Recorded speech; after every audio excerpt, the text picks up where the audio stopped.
ចាំចំឡាយតែអូនមិនជាយកគេនឹងឡើងចូលដល់ដីថ្មីគេធ្នមចិត្តស្រីចង់បានហើយក៏បានដែរខ្វល់ពីសុកតុកបងได้ចាំត្រុកអូននឹងផ្លេចហើយស្រុកស្រែ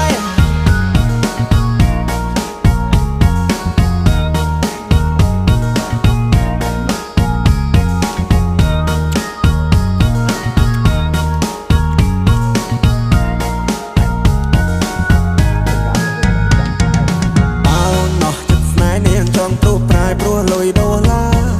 អូនគួរតែប្រាប់បងកុំឲ្យបងចាំមិនណាស្នេហាបងធ្លាប់ដេកស្រមៃថាបានកាន់ដៃស្រីចូលរោងការតែពេលនេះអូនមានតែច្រើនបងប្អូនណា